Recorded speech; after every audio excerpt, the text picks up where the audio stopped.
ہے پختہ تر یقین کہ رسالت تمام شد، بعد حضور پاک نبوت تمام شد۔ صادق یہ ان کا قول کہ ہوں آخری نبی، فرمان مصطفیٰ پہ صداقت تمام شد۔ ماشاءاللہ یہ تھے ذوالفقار علی گا۔ اس مقابلے کے اگلے شہسوار محمد عباس بن عابد حسین کو کہ وہ ڈائس پر تشریف لائے اور اپنے خیالات کا اظہار فرمائے۔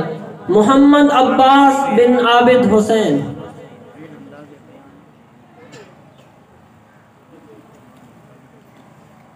الحمدللہ وحدہ والصلاة والسلام علی من لا نبی بعدہ، اما بعد فاعوذ باللہ من الشیطان الرجیم، بسم اللہ الرحمن الرحیم۔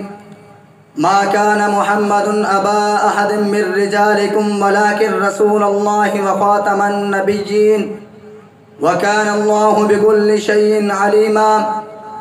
وقال النبي صلى الله عليه وسلم انا خاتم النبيين لا نبي بعدي، او كما قال عليه الصلاة والسلام۔ میں حقیقت کروں گا بیاں دوستو، چاہے کٹ جائے میری زباں دوستو۔ میں حقیقت کروں گا بیاں دوستو، چاہے کٹ جائے میری زباں دوستو۔ جس زمین پر ختم نبوت کی توہین ہو، گر پڑے نہ کہیں آسمان دوستو۔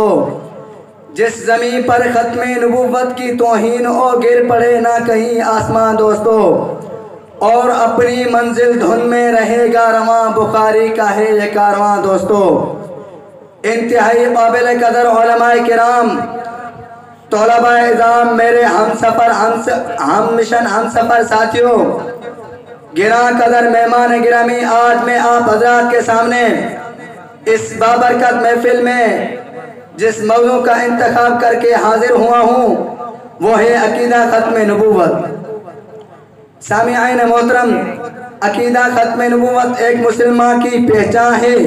اس عقیدے کو بیان کرتے ہوئے اللہ رب العزت نے 100 کے قریب قرآنی آیات اتاری ہیں، اور اس عقیدے پر یقین اور پختگی کے لیے آقا دو جہاں صلی اللہ علیہ وسلم نے 210 احادیث مبارک بیان فرمائی ہیں، اور اس بات پر تمام امت مسلمہ کا اتفاق ہے کہ آپ صلی اللہ علیہ وسلم کے بعد نبوت کا دعویٰ کرنے والا نبی نہیں گبی ہے، کیونکہ مدنی آقا پر نازل ہونے والی کتاب خاتم الکتاب ہے، نبی کا دین خاتم الادیان ہے، نبی کی شریعت خاتم الشرائع ہے، نبی کی نبوت ختم نبوت ہے۔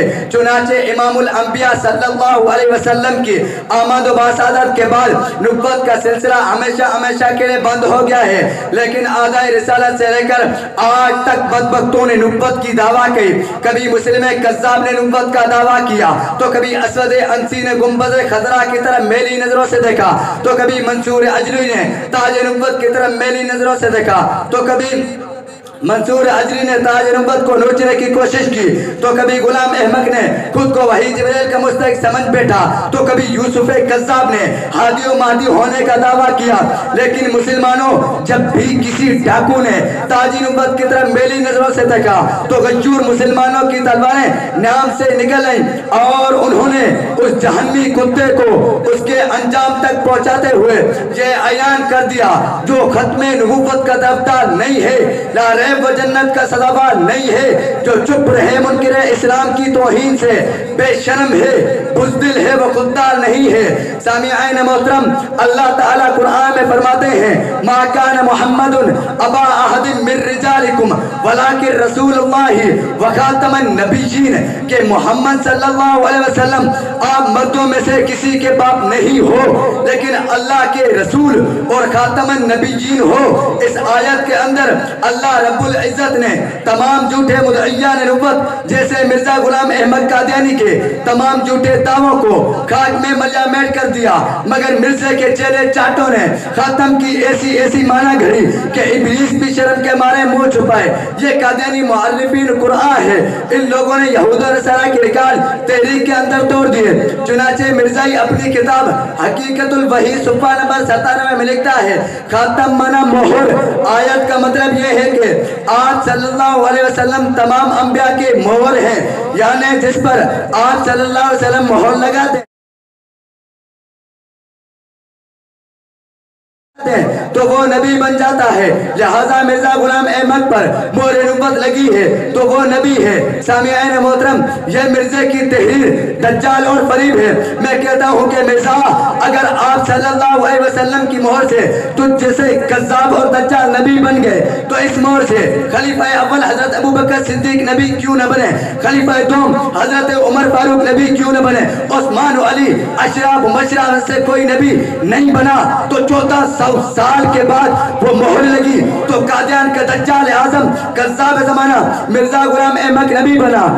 سامعین محترم، خاتم اگر تا کی زبر کے ساتھ پڑھیں تو اس کا معنی ہے مہر، لیکن یاد رہے اس کا مطلب یہ ہے کہ کسی چیز کو اس طرح مضبوطی کے ساتھ بند کر دیا جائے کہ کوئی چیز اندر سے باہر اور باہر سے اندر نہ آ سکے۔ مطلب یہ ہے کہ پہلے انبیاء کی آمد کا سلسلہ جاری تھا، مگر آپ صلی اللہ علیہ وسلم کی آمد و بعثت کے بعد یہ سلسلہ ختم ہو گیا ہے اور اس پر مہر لگا دی گئی ہے تاکہ مرزا غلام احمد قادیانی جیسا دجال اور کذاب اس میں داخل نہ ہو سکے۔ چنانچہ ایک موقع پر آپ صلی اللہ علیہ وسلم نے ارشاد فرمایا، انا خاتم النبیین لا نبی بعدی، میں آخری نبی ہوں، میرے بعد کوئی نبی آنے والا نہیں ہے۔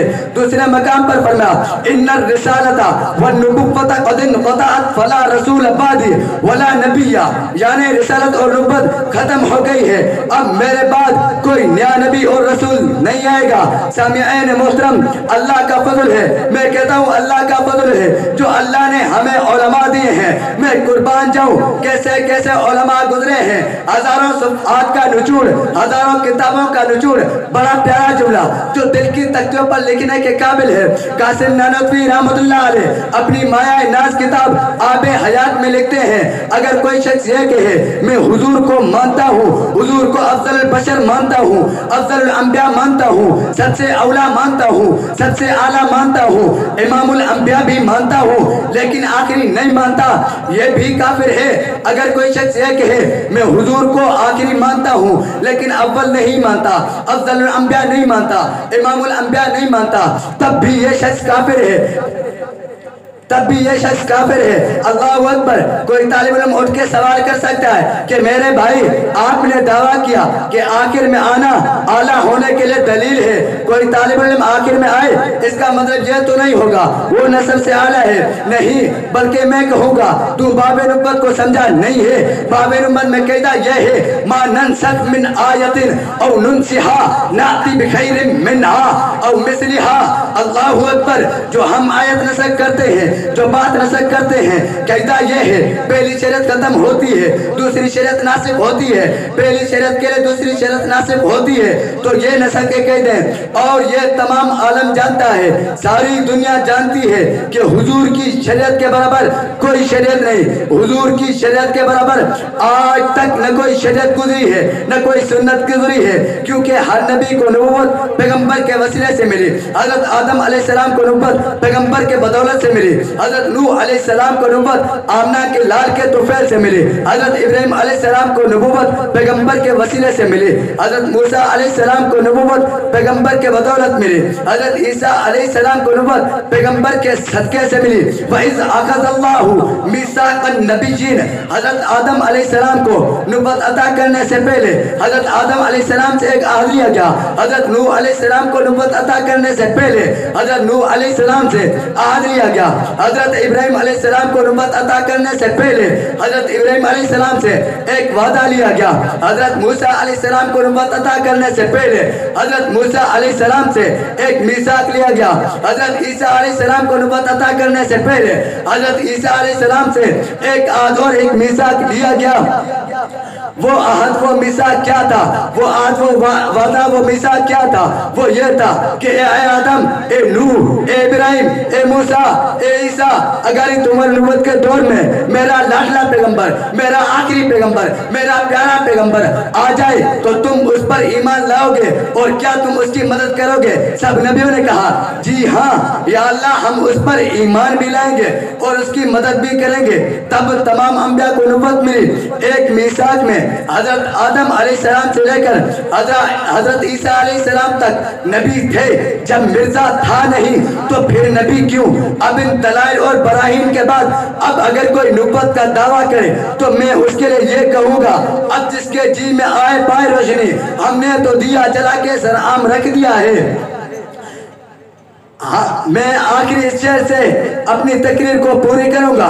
قادیانی فتنہ اٹھا ہے مسلمانوں اٹھو، قادیانی فتنہ اٹھا ہے مسلمانوں اٹھو، خواب میں بیدار ہو للہ دیوانوں اٹھو، خواب میں بیدار ہو للہ دیوانوں اٹھو، حرمت دین محمد کے، حرمت دین محمد کے نگبانوں اٹھو، شعلہ سامانی دکھاؤ، شعلہ سامانوں اٹھو، وما علینا الا البلاغ المبین۔